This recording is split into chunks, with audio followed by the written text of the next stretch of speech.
The following is a WDWN Tunes original program.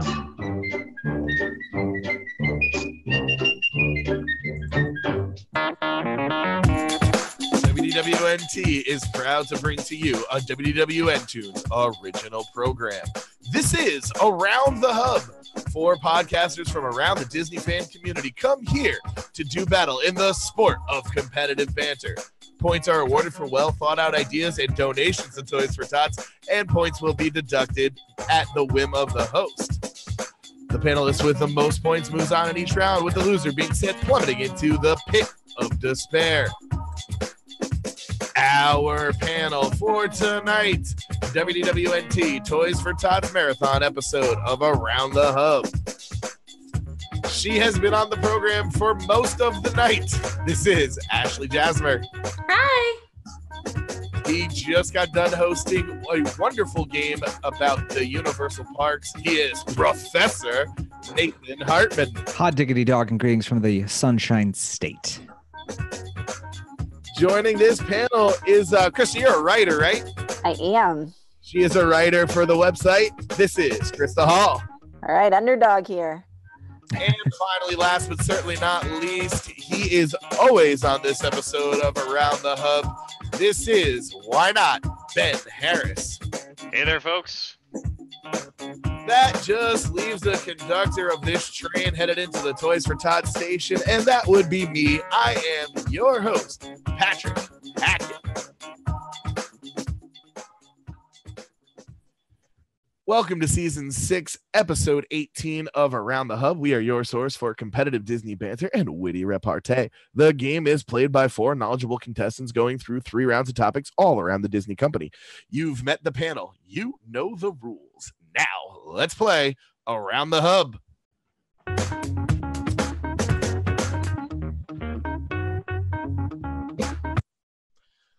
Welcome to our insane Anything Can Happen Toys for Tots Marathon episode. As I'm sure you all know, our first round on Around the Hub is split into 2 segments, the Rope Drop and Keys to the Kingdom. In Rope Drop, we focus on the 2 biggest stories of the past couple weeks, and in the Keys to the Kingdom, we take a tour of the news around the entire Disney company. Tonight in Rope Drop, we'll be discussing only one topic, but it's a broad one. We discuss everything that was in the past year of the Disney company. But because this is hashtag for the Tots, hashtag Wax Pete, we're going to do things backwards, and I'm actually going to start with Keys to the Kingdom with some fast, hard-hitting news all around the Disney company. Ashley, let's start with some news we didn't cover on our Wednesday episode. According to the Wall Street Journal, it looks like Rock and Roller Coaster could be headed for a refurb. What would you like the coaster to be themed to? Oh, this is hard. I thought about it, and I'm honestly going to say something controversial. I don't want it rethemed. Wow. At all. Is Aerosmith a little dated? Yeah. But quite honestly, I can't think of another band that I would rather listen to. And I love it so much. The problem is if you put another band in there, it becomes dated just as quickly. So to me, there's not much of a point. And I don't want to see the LA theme and that go away. So I think touch it up a little bit, maybe punch it up a little bit, but I wouldn't retheme it at all. Ben, go ahead. Just really quickly, we did post an update to that article. The Walt Disney Company has come out and stated that the New York Times article that we cited for that is incorrect. So it is distinctly possible that we're looking at one of 2 situations, honestly. Either the New York Times just misunderstood the facts, which can happen, or the New York Times knows something, Disney doesn't want it public yet, and they accidentally leaked it and are currently trying to cover the tracks here.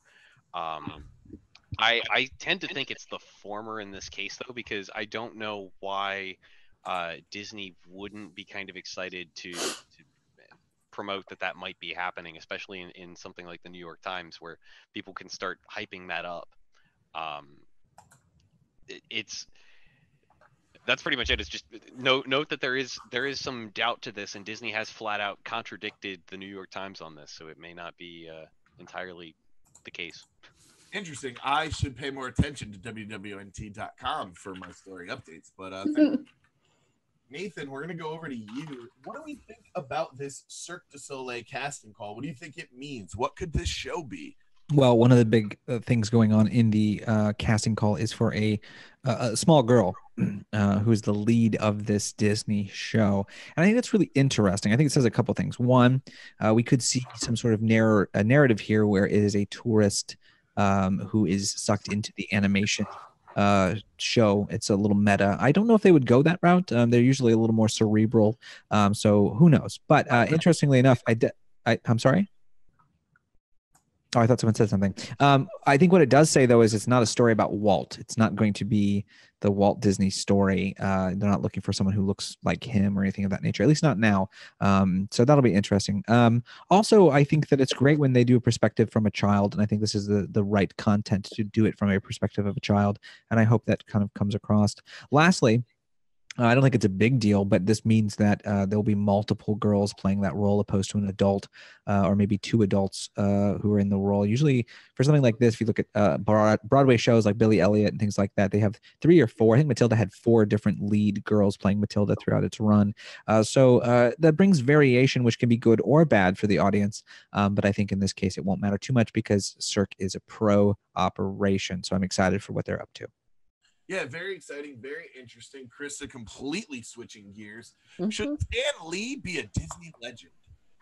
Okay, so my initial gut reaction to this is no, because I actually looked up the definition for a Disney legend, and it's a gifted animator, Imagineer, songwriter, actor, or business leader, having made a significant impact on the Disney legacy.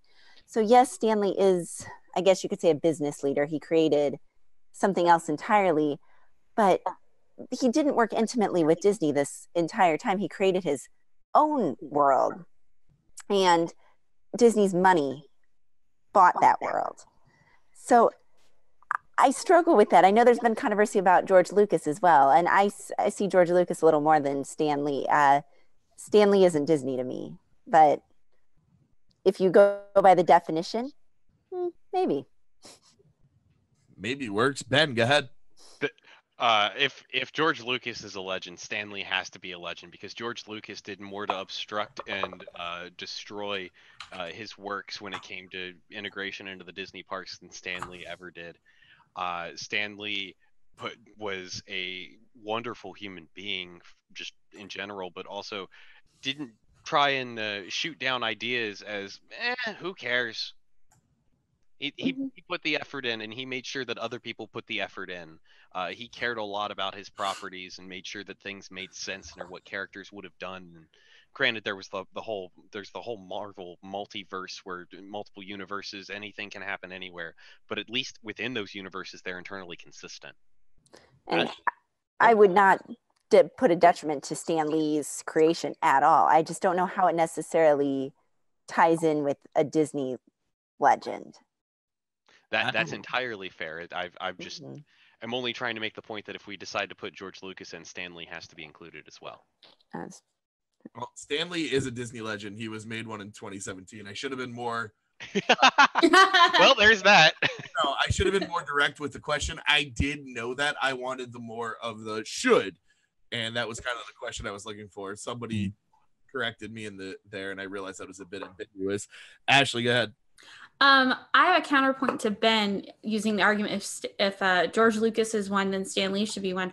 To me, George Lucas is a little bit more valid, not just because Disney owns Star Wars now, but even prior to them owning Star Wars, he worked with them on at least 2 attractions. I mean, you've got Captain EO, and then Star Tours, of course, which he brought to Disney and was a huge contribution to the parks in that way. So I think the definition still fits him a little better. I mean, yeah, we have the bonus of owning Star Wars, but I don't know that he's still a valid argument to have that Stan Lee should be one because we made George Lucas one.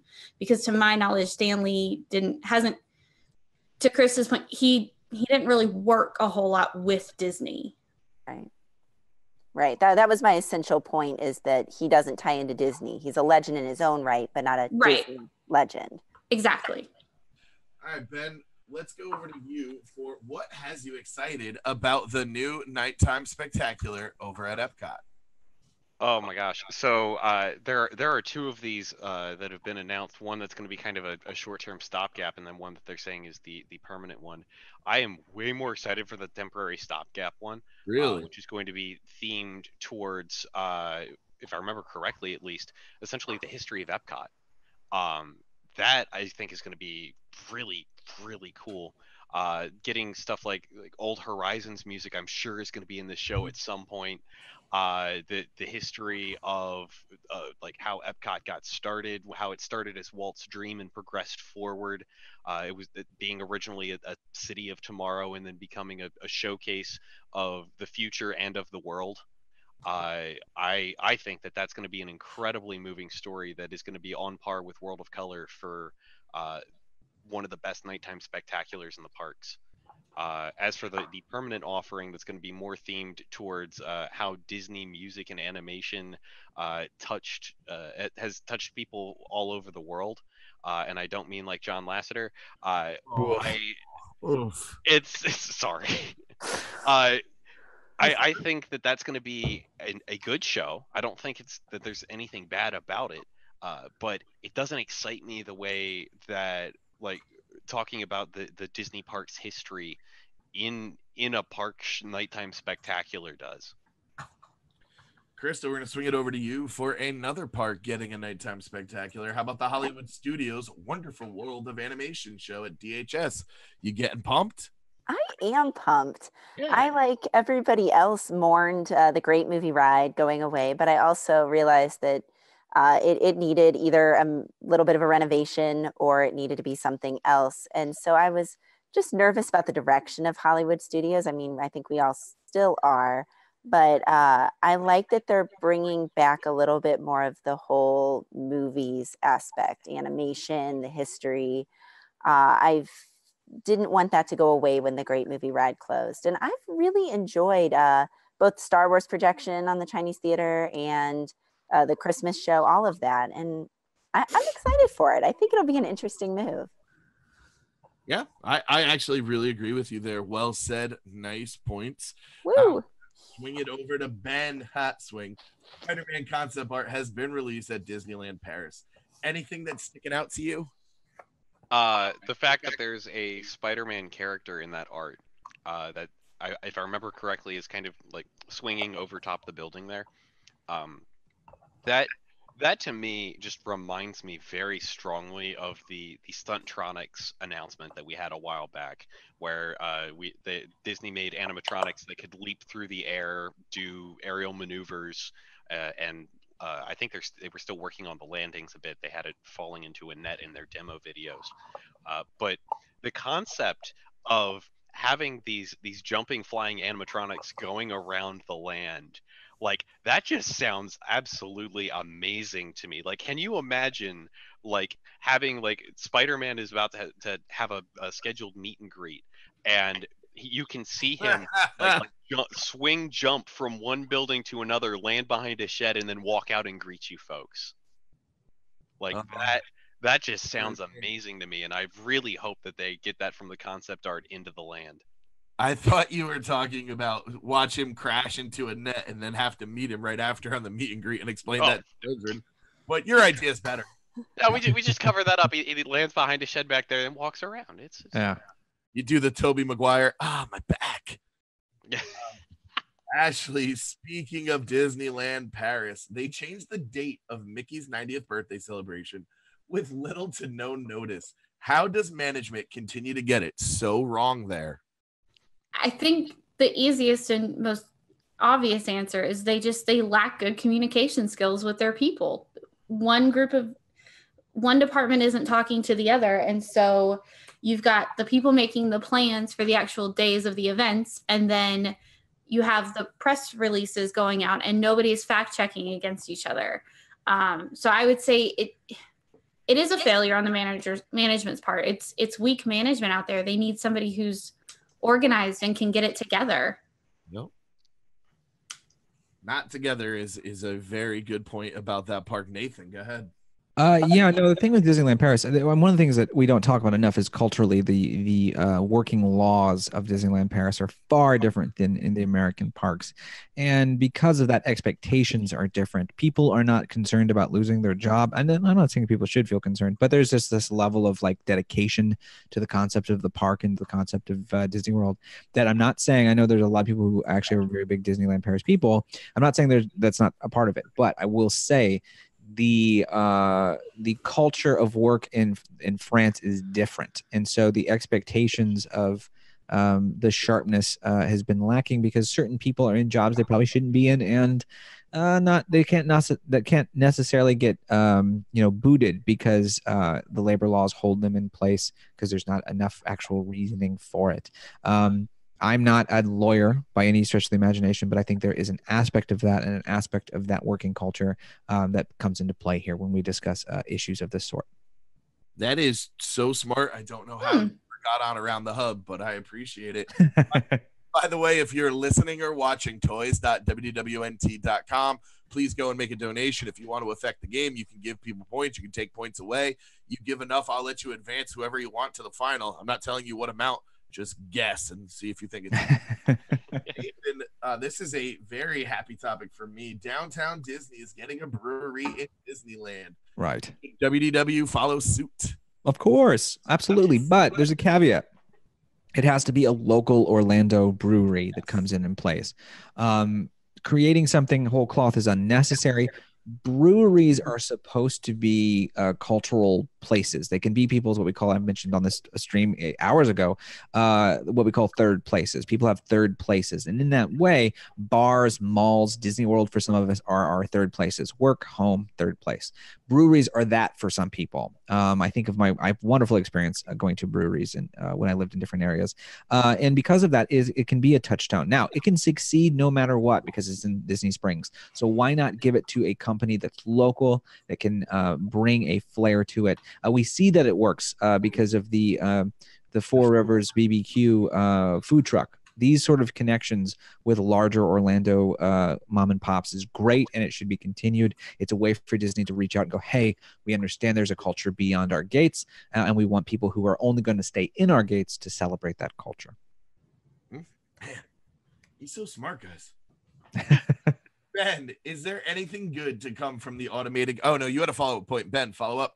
It's really small, but I only support this if they have this theme to be rackety raccoons still. Yes. Okay, Ben. Oh, that's such a good idea. Venti's there. Ben, with you again. Is there anything good to come from the automated cameras? I certainly think there is, and Really? like I know a lot of people are very down on this, but here's where I see this going. Disney puts in automated cameras. Disney realizes that people don't buy as many of the automated pictures as they do of the real life person taking pictures. They're just not quite as good, except for a few specific situations. And what I think is going to end up happening with this is that we're going to get a meld of the two. I think that there's going to be live photographers and automated cameras both working together at these meet and greets, and it's going to offload some of the more monotonous shots from the photographer, so they don't have to focus as much on let me be in the exact right position to get that first picture when you walk up and meet the character. Let me not have to worry about these very standard beats that I have to run around and grab. They can focus on, all right, what can I do to make a unique interaction for you, and how can I capture this in a way that is special for you and is about you? It's going to make their lives easier, I think. A lot of people have been told technology would make their lives easier, only to be replaced by robots. Krista, go ahead. I was just going to say, I agree with Ben for the most part. And I think that it was such a knee-jerk reaction that we often see, especially, you follow cast members, you follow Disney bloggers online. And I think that we will end up with an interesting meld of the two, as Ben said, but it was a knee-jerk reaction to a story of, oh my gosh, my people are going away. Yeah. Yeah, I think that's what the big fear is, and that's a good point. And hashtag because money. Yep. All right, Ashley. I scrolled through the script. There it is. Krista. The Guardians coaster keeps having more details released. With everything we know about the controversy surrounding the film series, should we be cautious with our hype for this attraction? Okay, so I had an earlier conversation with you about when I saw questions we were asking, because I've never seen the movies. I'm not a movie person. Everybody shoot me. I'm sorry. And I wanted to make sure I knew what the controversy was. But the fact is that proves my point. I've never seen the movies, and I'm excited for the roller coaster. So I think that no matter, you have tons of fans from the first two. I don't think it matters if the third one ever gets made, which it looks like it won't. The controversy with the director's tweets, people are still going to ride it. I mean, we look at Aerosmith. Does anyone under 25 have a huge idea who Aerosmith is? Probably not, but they enjoy the coaster. And I think it will be fun no matter when. It won't matter what happens with the movies. Yeah, who knows what will happen with the movie, indeed. Nathan, which resort with recent changes or a new resort announced has you ready to stay there? You know, I think the easy answer would probably be Toy Story over in Tokyo. But the problem is it's like a budget friendly hotel. So I don't know how much theming it will be. I'm sure it'll be wonderful because it's Tokyo and they take pride in their work. But for me, the more interesting is Discovery Lodge, only because Discovery Lodge says that it's going to be a nature themed sort of hotel. But here's the thing. We already have Animal Kingdoms Lodge, which is animal themed. We already have Wilderness Lodge, which is wilderness themed. So what the heck do they mean when they say nature themed? I don't know. And I think that's interesting to me. I think it's either going to be great or it's going to fail miserably. And that is a sort of balancing trick that I always enjoy, because that's where sometimes the most creative things can happen, is when you are kind of dangling on the edge there. So I'm excited to see what they do with Discovery Lodge, simply because I'm not sure how they're going to make it interesting. So we'll see. It's always good when you back yourself into a corner and you got to fight your way out. Right. Actually, any one resort sticking out to you that needs lots of help? Not help, but needs to, in my opinion, be canceled and rethemed to something else. And that is, forgive me, and I can't think of the name, the one that is going next to Fort Wilderness. We talked about it a little. Yeah. No, it's not okay. It's weird that they're putting this, and it's going to be beautiful. Don't get me wrong. It'll be gorgeous, but it's going to feel so out of place. And it's going to make the campgrounds look, in my opinion, it's going to bring down the look and the aesthetic of the campgrounds, because you're going to have this big, beautiful, fancy building and then campgrounds. Like, not to be mean, and I love the campgrounds, and I don't think that they are, but it's almost going to make them look a little bit like a trailer park or something, like next to the big, beautiful building. And that's weird, and I don't like it. It needs to be canceled. You're taking that pretty extreme. You just want it gone, huh? I want it gone. Ben, we're going to get meta here. Where do you think WDWNT has been particularly good this year? Has there been a show or coverage that is outstanding? Oh, well, I think Park Center is this amazing. No. I do honestly think that the folks on Park Center have yes, I run this show, but also the panelists on there every week in, week out do a great job on that show. Big thank you to everybody who's on there. But something that I'd definitely like to plug a bit more is our coverage that we did for Food and Wine Festival. Yeah. That was absolutely amazing this year. We had a website. It was built into the app. We had this giant PDF. We reviewed every food item. We had every menu. We kept it updated the entire time. It was completely just stunning how great this was. I used it while I was down there on a trip myself, and was really, really grateful to have that. I found some great food to have while I was down there that I probably would have never tried if it weren't for the app and the PDF. Yeah, really good job by our team there. Nathan, what's up? You know what? I'm excited. I think we've done a lot of great stuff this year, but I'm excited for the future of WWNT. There is a heck of a lot going on, and we are a mightier force than we've ever been, and we are spreading ourselves in areas. Disneyland, News Today is restarted because we have so much content we have from there. We're making more frequent trips internationally. Disneyland Paris has reporters on the scene. There's a little podcast coming out next starting New Year's Day called Dream Finders, which is my thing, which will be really cool because we're going to talk about creative culture in Disney, and that should be fun.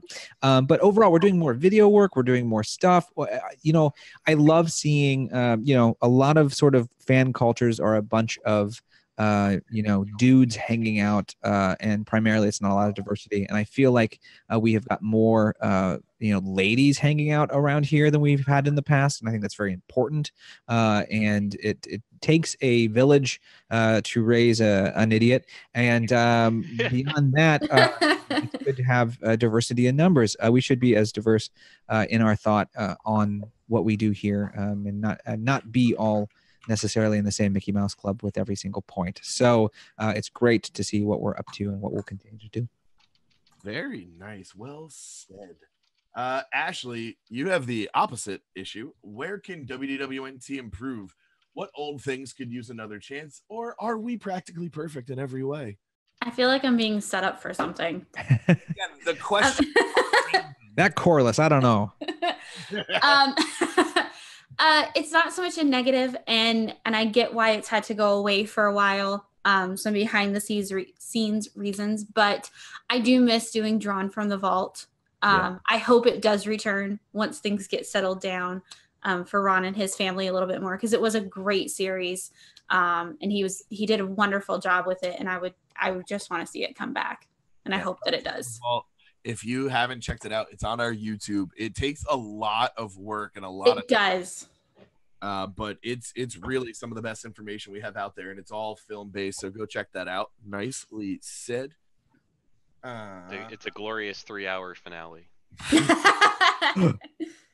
Nathan, which is going to be more impressive and why? Mickey's 100th or Walt Disney World Resort's 50th? This is easy. It's the 50th. If you look at what they've done with the 90th, they've barely done anything. And you're like, well, because the 100th is coming up. The thing is, Mickey is a singular character. Yes, he's probably the greatest character of all time, but he's a single entity.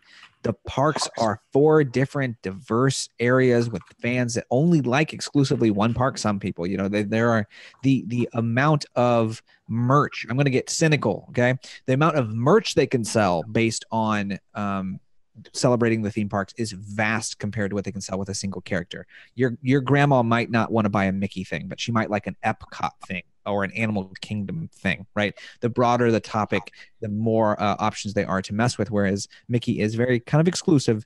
In fact, I'm not sure what they can do for the 100th of Mickey that they haven't done for the 90th. How many more Steamboat Willie dolls can we put out? It's just sort of limited in what it can be. So I think the 50th will be a much bigger deal. Yeah, 50th definitely going to be a big deal. Krista, last question on this segment. Anything we missed? Is there something you want to add about the year that was that we didn't cover here and not either? I think I touched on it a little earlier. I think just the knee-jerk reactions to a lot of stories this year. One that comes to mind is the Streetmosphere characters in Hollywood Studios, some of them being let go. And Ben's looking at me weird, like he doesn't know what I'm talking about. No, I know exactly what you're talking about. No, I think he disagrees entirely. Oh, okay. Really controversial. When I heard that, I was really upset. But the last time I was in Hollywood Studios, there's so much going on right now in between this whole rebranding of the park. I didn't feel like I missed them. I felt like they would have almost added to the just cluster of things going on. I hope there's a place in the future for this kind of thing once everything's figured out. But I just felt like that was one of the stories that was really controversial. And then when you were there, it actually wasn't. I never thought of it from that way, and I think that's very valid. We're going to take a shot at the scoreboard right now. Ashley, 32 points. Nathan, 35. Krista, 34. Ben Harris, 33. Teetering on the brink of disaster. Uh-oh. Uh-oh. Dun, dun, dun.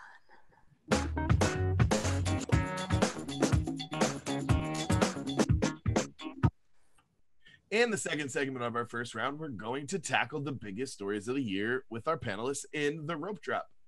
Nathan, what has been the single biggest piece of news this year? This is a really, really, really, really broad question, and it can be taken in any sort of form. But what I would like to say is probably the biggest news, at least for me, has been, and I kind of say close to home, but I think it works for both Disneyland and Disney World, so it sort of counts as very big news. It's just the more details that we're getting about Galaxy's Edge. It's just the fact that they're calling the Rise of the, I believe it's Rise of the Resistance, if I'm getting it correct, that ride, the non-Millennium Falcon ride at Galaxy's Edge, like one of the greatest rides they've ever created, the most unique. They're bringing a lot of hype to the singular ride. I think that ride has the potential of changing the game once again in the way that Forbidden Journey did in the parks before it. I think all of Galaxy's Edge is trying to do that. They're trying to be the next thing, and that is the flagship ride. Why is the flagship and not the Millennium Falcon ride? Because you know more about the Millennium Falcon ride. They've told you a lot more about it. They've not said a lot about this ride. And in that way, I think almost the absence of saying a lot suggests how big of a deal they think it's going to be. So for me, any information about Galaxy's Edge has the potential of changing the entire industry right now. And their silence is what I think is more interesting as we move out of this year into the next. We'll see what happens. Yeah, I think that has to be the biggest news story this year and into next year. By the way, as you'll tell in just a second. Where's it? There. Oh, yeah.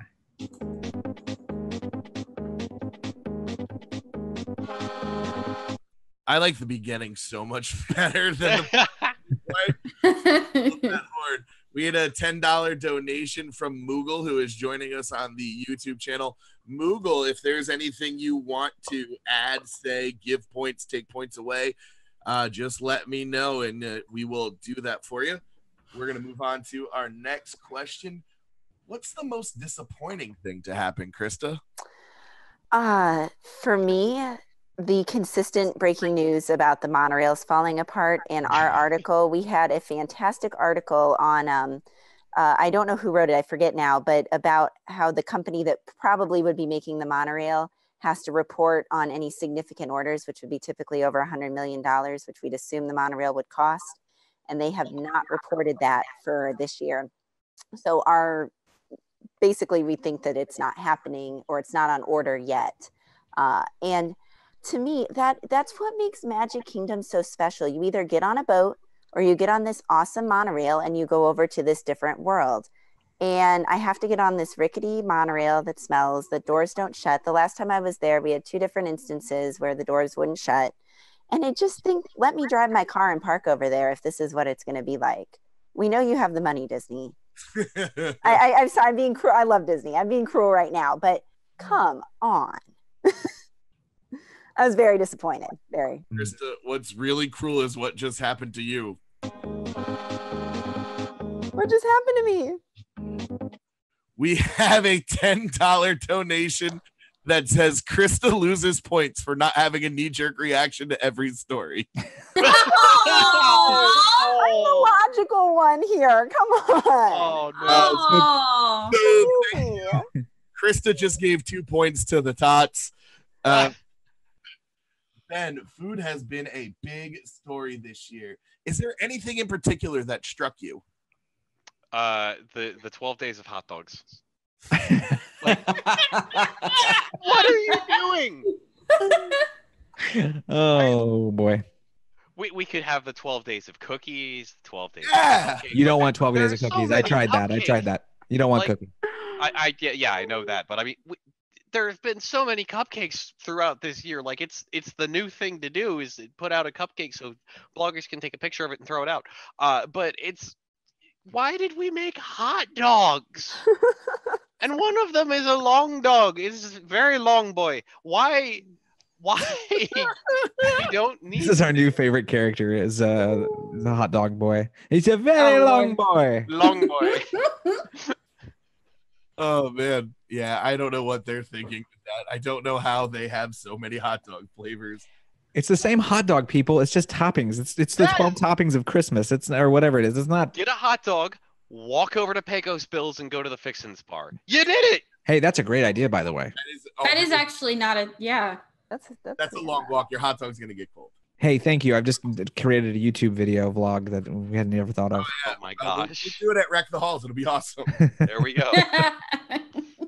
Another big story, Ashley, has been transportation, as Krista mentioned. I'm sorry, Ashley. I kind of stole it under there. It's all good. Which is the bigger story, the coming Skyliner or the deteriorating monorail? The fan in me wants to say the deteriorating monorail, but I think for most people, the average person who's going to go to the parks, the gondolas are the bigger story. And the fact that they're not going to have air conditioning is the even bigger story than that. The average person doesn't care about the monorail. They don't care how they get to the Magic Kingdom, but they're going to care and lose their minds and book at those hotels so that they can ride the gondolas. Yeah. Yeah. Maybe I can get some reservations at places that aren't Saratoga Springs. By the way, all someone had to say for that one is Saratoga Springs needs work, and you would have had all the points. Ben, Disney Plus has been announced. Is there anything you think? Good job spelling, Patrick. Anything you think will be a big hit? Disney Junior. Really? I think that this net platform is going to be very very much used by parents who want to have somewhere that they can, okay, kids, you can go watch anything on here that's not in the R-rated Marvel fighting movie category stuff. Go have fun. And they just know and trust, because the Disney brand has that trust, that you can just drop your kids off here and it'll be fine. You won't end up in the very bizarre YouTube HE double hockey sticks that is randomly like computer generated Anna and Elsa Spider-Man videos. Don't go look it up if you don't know what I'm talking about. But honestly, I think Disney Plus is trying to be like hyped as like this is going to be like a Netflix replacement or a Hulu replacement, something like that. There are too many of these streaming services out there. Everybody's got one. Stop it. Come out with one, or start putting them at price points where I can afford to buy a bunch of them. Ben, they came out with these services a while ago. It's called cable television. The one with that. Right. But it's not a la carte. That's the thing. Yeah, I understand and appreciate the a la carte nature of everybody having their own streaming service, but the problem is that I guess maybe we've gotten kind of spoiled off of Netflix being so predominant, and it was just Netflix and Hulu for a while. You if you had those two, you had 90% of programming out there. But now everybody's starting to rip their content out. They're creating their own spin-off services. They're pricing them at the same price points. It's just not going to work. All right, we are going to continue on in the game with Nathan's follow-up point. Go ahead, Nathan. Well, first of all, Disney Plus is supposed to be cheaper than Netflix. So, and a corporation like Disney can pull that off because it is almost a marketing gimmick in some ways for them if they do it right. And Disney's always been sort of at the forefront of this stuff. Here's, I think, who's going to be the most. I think it's going to be a big hit, but I think it's going to be a hit academically. I don't think it's going to be a hit necessarily popularly.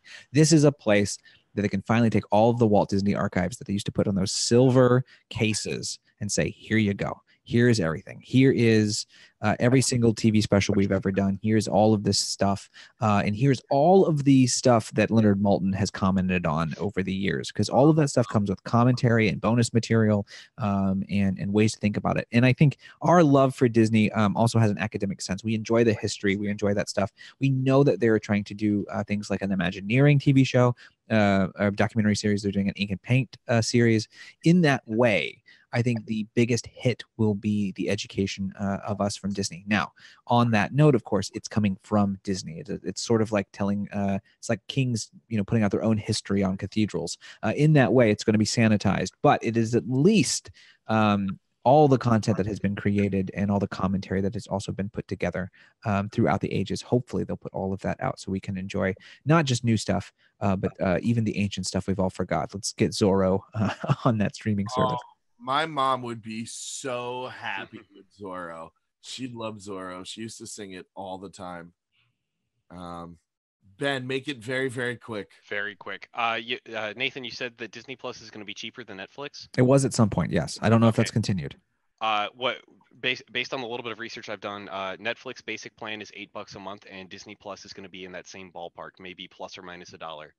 I think the idea is that it won't be like the basic plan. It's going to be more content than the basic plan. Like you'll have like family members, additional family. When you get a Netflix account, it is the same amount of content. It's just how many multiple Correct. screens Yes. going I think they're hoping to put it on more screens per account. Okay. All right then. I think. Correct me if I'm wrong. Disney Plus is also going to allow you to get 4 DVDs sent home instead of the 3 that Netflix did. Yeah, that's right. Not a lot of people are going to get that reference, you young whippersnappers. I'm more interested when they bring out the Betamax. Give me a call. Nathan, oh no, it's Ashley. Ashley, merchandise has been talked about a ton on social media. What's the piece of merchandise that hit home for you? Oh, this is so hard. I will say they've done a much better job in recent history with merch. Just overall as a whole, they've stepped up their game across the board. I think the clothing for me is what stood out this year. They've actually tried to make pieces that people want to wear not on vacation. Because before, yeah, you had clothes and everything, but none of it was anything that you would wear outside of the parks. And now there's plenty that people would wear. And I think that's where they're really starting to shine and hit their stride. I really like that. That's one of the big challenges for my wife. She doesn't ever wear her Disney clothes. They stay in a Tupperware tub, and when it's time for a trip, she pulls them out. Any other time, she just leaves them behind. Nathan, this one is for you. Can you imagine a news story that is coming that will blow away everything that has already happened? Again, the most broadest question in the world for Nathan Hartman on this. Yeah, I mean, news story, Disney parks related, Disney related. Here's what I think it's going to be, though. I think that Disney has already figured out their plan to rid themselves of Universal's contract for Marvel Land. I think they're going to reclaim it in the next couple of years, but that will be the big story, and we will start hearing about that. They have, with Fox in there, they're like Thanos now. They have the Fox glove that Stone has went in, and in that way, they are finding a way to vanquish it. I think they will trade properties like Alien to Universal because Universal deals in horror. It's a big thing for them. They have a more adult teen vibe. Alien's perfect for Universal. They want that. They will make switches like that to get Marvel back. So I think before long we will see that deal come through, and all of a sudden the Magic Kingdom and all of these parks will be able to have Marvel characters roaming about. Let's just pick up Spider-Man and move it over to Walt Disney. Totally agree. Don't change a thing. Krista, the names of things this past year, as we've been making fun of on many of our shows, have been awful. Has Disney? How bad are they? So bad that it's a reflection of Disney. Has Disney lost its touch for naming attractions? Okay, I want to preface this by saying that I'm in finance, so I can't claim that I could name anything any better than that. But Mouse could dance it. Oh boy. What? Move it, shake it, mouse could dance it. What on God's green earth? That's not a word. That's not a thing. That's not. Oh my goodness, I'm getting riled up like I did about the monorails. Even things like the Cove. Okay, that I don't know. That just doesn't. Whoever they're hiring in marketing, I'm not sure if they're doing their job right. I think that this has not been a good trend, and they need to take a look at what they're doing, especially with Mouse Could Dance It. Mouse could lose it. All right, that brings to a close. Oh, you got more? Oh no, I'm just still frustrated here. That brings to a close our first round. I will give everyone a second to donate if they think they might be in trouble of heading into the pit of despair. Panelists, anybody, toys.wwnt.com. You can affect this game with your wallet. We have, there we go. That is, yeah. Oh. I like that idea in chat. Take the Pecos Bills toppings to Casey's. And There bring you them to Casey's. Yeah. That makes so much sense. But please purchase something from Pecos Bill. Don't just go and get toppings. That's rude. See, that's the point of getting the hot dog first. The hot dog first, You know, yeah. Food, and everybody's like, oh yeah, you bought that here. Yeah, sure. Okay. Let me see. I'm going to hit refresh. I'll queue up Venga Boy, see if we need anything. Anything in the YouTube? We have nothing just yet. All right. We're going to move on then. In the lead right now, we have Ben and Nathan tied at 51. Krista, would have been 49, lost 2 points thanks to a donation for Toys for Tots. So she's at 47. Ashley at 45 and headed into any last words?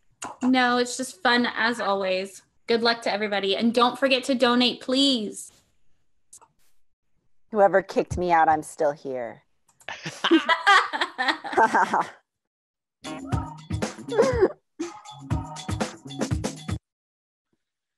Welcome to our second round, where we'll be playing our original alternate second round, hit, miss, or meh. Here I give the panel a topic, a thing, a phrase, and they're going to tell me if it's a hit, a success, a miss, a failure, or a meh, somewhere in between. Ben, alphabetically, your name comes first, so you will go first. Nathan, you will follow suit, and then we will go with Krista. Everyone will get a chance to talk about everything, so you don't need to worry about chiming in with points. The first hit, miss, or meh, is the Grand Destino. Ben. Meh. Meh. Like, are we just gonna all three say meh and move on? It's the most. It looks like the most meh thing. So why would we have anything besides a meh? It is a meh hotel put between two older meh hotels. So, there's nothing remarkable here except the puns you get to make off the name. Yeah, I'm glad that they have more hotel seating. I guess you have to sit in a hotel room. They need it. I get it, and that works. But it is a solid meh. I have no words, and I always have words. So there you go. Let's move on. We'll do it more orderly this time. Here we go. Nathan, you're going to go first. Will the reopened Phantom Manor end up being a hit, miss, or a meh? I think it's a hit. I think it's a hit. People love Phantom Manor, and I don't think they're going to change what people love about it. I think they're adjusting. They're adding Vincent Price. I don't know how you can say that's a meh or a miss at all. That's an original concept that they had to take away. So adding that back in is a huge hit. And for Vincent Price alone, this is a hit. Absolutely. Let's see what the other panelists have to say. Krista, hit, miss, meh. I think hit. I'm gonna not get points on this, but ditto what Nathan said. I think he summed it up pretty well there. Ben, it's gonna be a hit. Phantom Manor can't not be a hit. That attraction is just so well designed, so well themed. It's gonna be a success no matter what they do to it, unless they throw Iago in it. I really, really wish they throw Iago in it. Just the burned up skeleton of the animatronic from under new management. Yeah, good call. Yeah, it would be that might be kind of. Put the Stitch animatronic in there. Yeah. Oh. All right, Krista, hit Mr. Meh. Toy Story 4. It's gonna be a hit, but we'll all see it, and it will make tons of money, and it'll be a hit. I wish that Disney Pixar would make something new? Yeah, but it'll be a hit. Yes, yeah, very good there, Ben. Hit, miss, Matt. This is going to be a hit. Very, very much the same logic there. I really don't like the environment that we're in right now with films in general, honestly, because there are these movies that are coming out that I'm going to go see. I'm going to give my money to the studio for it, but I really wish I didn't vote for it with my wallet. I really do wish I could see this without giving them the positive reinforcement of a box office number increase. I don't want to see Toy Story 7. I don't want to see this turn into the Lethal Weapon series. I don't need this. I just want the trilogy we had was great. You could have stopped there. Yep. Actually stop at some point, please. 3 was such a perfect ending, but it was. Yeah. Nathan, hit, miss, meh. Toy Story 4 and let me put it like this. If it's not a hit, a meh is a dismal miss. There's no middle ground. So it better be a hit because it has no other option. We have seen this where a lackluster sequel can even diminish our look at the movies that came before it. So it can be not only a miss, it can be like a dismal thing. I don't think it will probably be that. They're going to hold this thing and be precious with it and do their absolute best. I'm sure it will be a hit, but it's got to be. Staying in the theaters, we're going to go with Ben. Artemis Fowl. Is that going to be a hit, a miss, or a meh? Hard miss. Yeah. Complete and total whiff. I don't expect anything of this movie series whatsoever. I've heard it described as Men in Black meets Harry Potter meets generic fantasy universe, and it just seems like it's too many moving pieces. I know that people enjoy the book series, but it just seems like something that it's not going to stick. It's going to end up being like the Nutcracker or A Wrinkle in Time. It's going to be something that just gets put out there, makes some money from people who would have seen it anyways, and then just disappears immediately. Nathan, what do you think about Artemis Fowl? Artemis Fowl reminds me of Series of Unfortunate Events, the film, and it reminds me of there was a version of a series called Alex Rider, which was like a teen secret agent series. Stormbreaker was the first one that got turned. It wasn't Disney, but the guy got turned into a thing too. It's this sort of like tween novel sort of thing that everyone wants to be the new Harry Potter. Of course, my goodness, doesn't Disney want their own Harry Potter? They need it. They can't be happy with just Marvel and Star Wars. We need their own Harry Potter. But this is not going to break the bank. In fact, because it is so closely related to the vibe, the kind of mystery, mystical vibes, fairies are involved of Harry Potter, that will be a detriment to it. So we're seeing a come and go sort of film here. I think it's a miss. And the poster did not help. What do you think, Krista? Do you differ, hit, miss, meh? No, I think it's a miss. I'll be honest with you. The first I heard about it was editing an article for WW News Today. I mean, that's when I first heard about it. And I think there's just market saturation with this kind of young adult novel type of thing. And if someone's a fan out there and I'm misspeaking on that, do $5 and give me no points. I mean, I just don't know, but I think it's going to be a miss. I think this is a great example, by the way, of a Disney Plus streaming TV show that should be that, and it's not. We see that success with Series of Unfortunate Events. Some of these things aren't adaptable for 2 hours. Yep. Some of them need a little more time to tell the whole story. All right, we are going to wrap up this round to try and get at least a little bit closer to schedule. And the last hit, miss, or meh is going to be started with Nathan, and it's going to talk about seasonal treats at Walt Disney World this year. Have they been a hit, a miss, or a meh? I think it's been a meh, and I tried a heck of a lot of seasonal treats. Poor thing. I did every single treat at Epcot's Festival of the Holidays, and there was a few great things, but the overall sort of shrug, they have saturated they've realized that vloggers and bloggers and Instagrammers will take a photo of anything. They've made things pretty, not tasty, and many times they've not even made them pretty. This is a whole new realm of marketing for them that they're not used to. Food's not a thing anyone talked about in theme parks until about 2 years ago. I mean, restaurants, yes, but not counter servicey stuff. We didn't have websites going out like we do and reviewing food and saying, look, choose this, not that, because people care about that now, and they want to know. And because of that, I think Disney's going to take a lot more time to sort of understand what is good. I don't think they care necessarily what is good, though. It's selling either way, and if it looks pretty on an Instagram, that's sort of what matters most. That being said, there has been a few items that I was impressed by at Festival of the Holidays, so it's a meh, but it's certainly not a hit. All right, Krista, hit miss, meh. I'm gonna actually say, I'm going to be grumpy and say miss.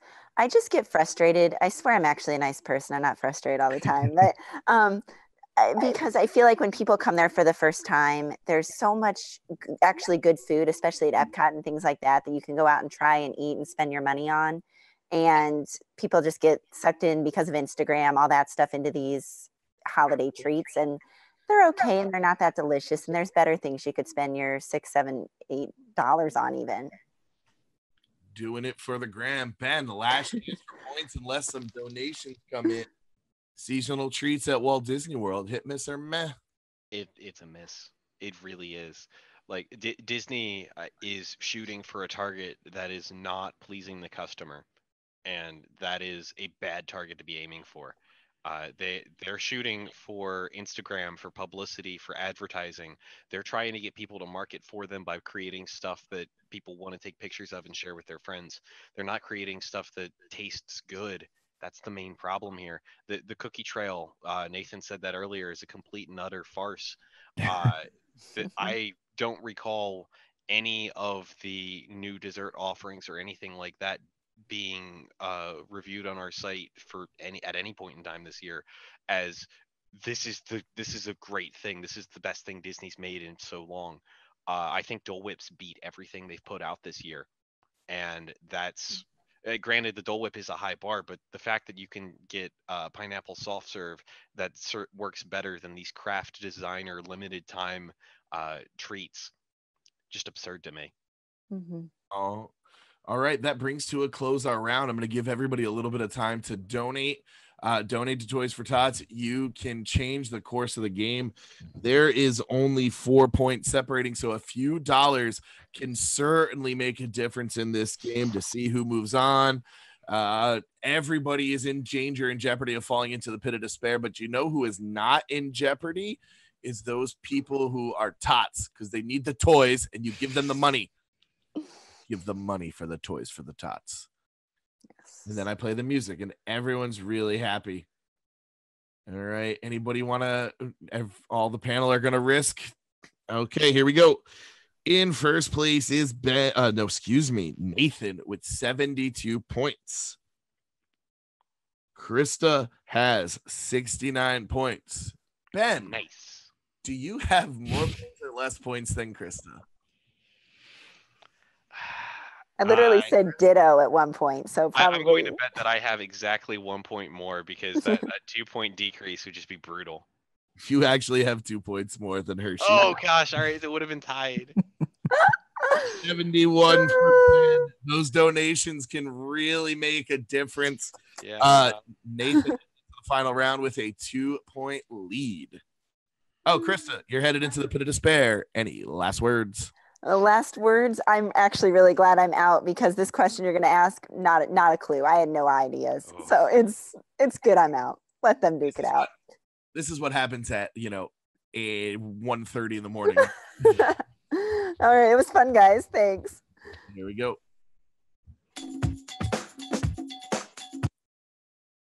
In our face-off round, we'll be playing our original second round, one little final round. Jeez, Patrick.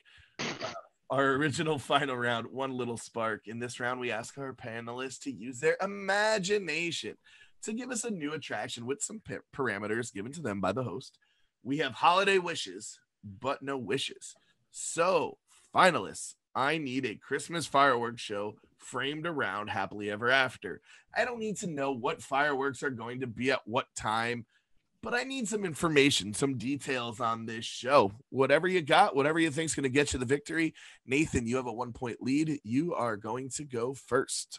Okay, I think that we can tell a very traditional Christmas tale, but at the same time, one that everyone loves and has been adapted already by Disney. I think Mickey's Christmas Carol should be the entirety of this tag. And using projection mapping, we can create the castle to look. And we've seen this done with sort of the Carol-esque segment over at Sunset Seasons. We can make that castle look like segments. We can show Scrooge, walking into his office area and things of that nature. Can you imagine the giant who plays the Ghost of Christmas Present in Mickey's Christmas Carol covering the castle as part of that projection mapping? And of course, Pete, scary Pete is the Ghost of Christmas Future, also with red fireworks and things of that nature. And of course, at the end, we have a redemptive story, which is what Christmas is all about, of our Scrooge, literally Scrooge McDuck at this point, learning a valuable lesson in a traditional tale that we all love and fits very nicely in a small segment at the end of Happily Ever After. Wow. Ben, gonna be tough. Oh gosh. So I do think we that this needs to touch on a few different properties out there, and there are a good number of them to choose from. But the two that kind of highlight biggest in my mind are Mickey's Christmas Carol, the Muppets, honestly all of the Muppets Christmas specials, but the one that was also Christmas Carol, but also the one that was where with the Muppets and the Fraggles and Sesame Street and all of that. I know that they can't necessarily use those bits of it, but there are still some quality pieces of holiday cheer that you can steal out from there. I I very much want it to kind of hold to the same act structure that Happily Ever After has. That if you go look up, it's broken down into different sections: dreams, journey, friendship, love, adversity, and triumph. Uh, these concepts are definitely something that you can work into the holiday spirit of things, and I really would love to see something where it's kind of this mapping of these concepts of your dreams for the future, your friends coming around and gathering for the holidays, your love between your family and friends, and honestly, I want to see them touch on adversity as well, because I want to see the some of that deep kind of scary fireworks for the Ghost of Christmas Future from Muppet Christmas Carol. That's something that really doesn't get touched on with the holidays much. It's very much all this uplifting, bright, all the time. But there's some darkness that you can touch on with holiday stories that adds a lot to the stories that you can tell, as opposed to just being happy, merry all the time. Give us some darkness and then lift us back out of it. Give us a high at the end. Ben, I was about to send you into the pit of despair, but you closed so strong. I gave you that extra point. Hey! You scored 11 points in this round. Nathan scored 10. You two are tied. Open up your wallets, chat. Open up your wallets, panelists. Who could have seen that coming? Whoever wants to donate, my points are on the up and up, sir. No, I'm just saying science. I'm literally. Who could have seen that coming? That's science. Yeah. Science, yeah, totally. So donate. Courtney is making me want a frozen elephant, which I have never heard of, and I'm going to drink almost immediately upon landing. So if you want to donate to pick the winner, if not, I do have a toss-up question, but I would love the Tots to get some money out of this. You can pick the winner. You get who gets a 30-second meet and greet to talk about whatever Disney topic they would like. You can do it via the super chat feature over here on YouTube, or you can do it on toys.wwnt.com. I'm going to give you guys a couple seconds. I miss Ben's mom. Ben's mom was always good for these. Yeah. I think they're on a vacation this year, so I don't think they're tuning in at the moment. But I miss you, Ben's mom.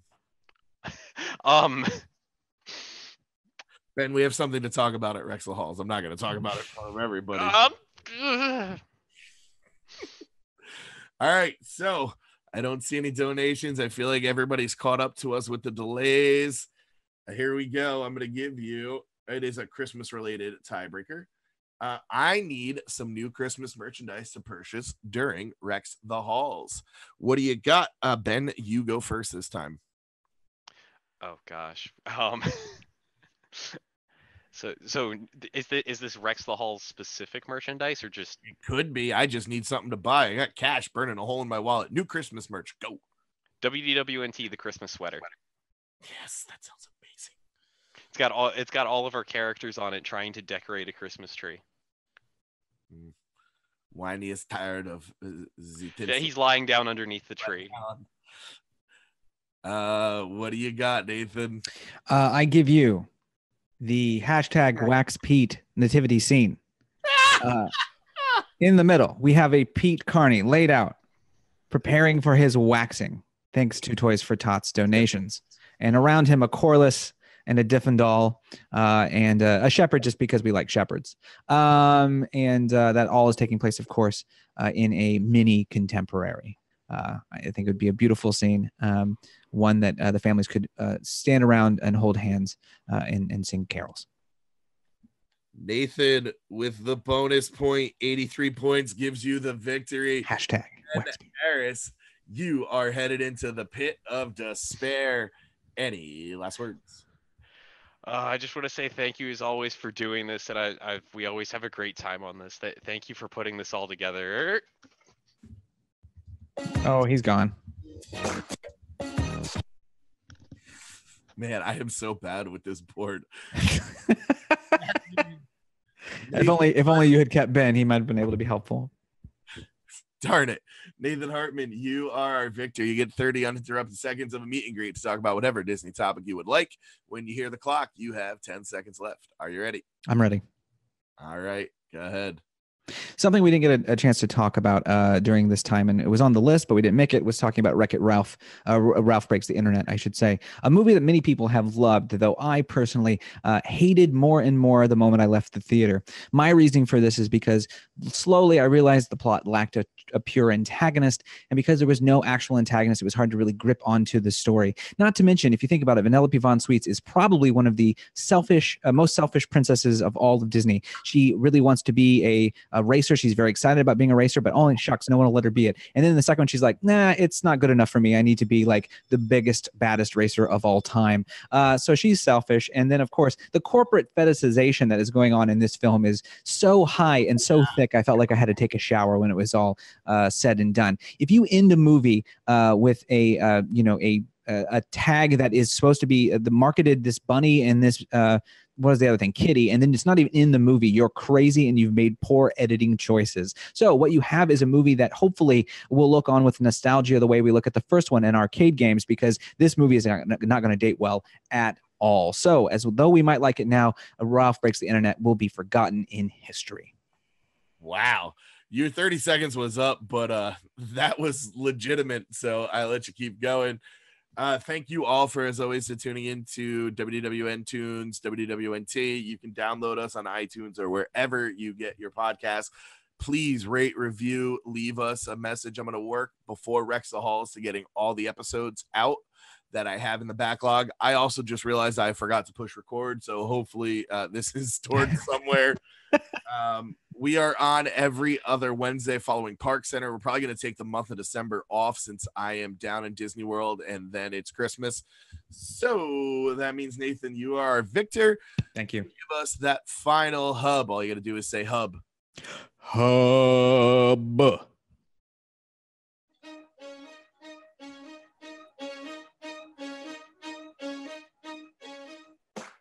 Let's have a drink on it now. And that's how you do a show. Boom, drop the mic.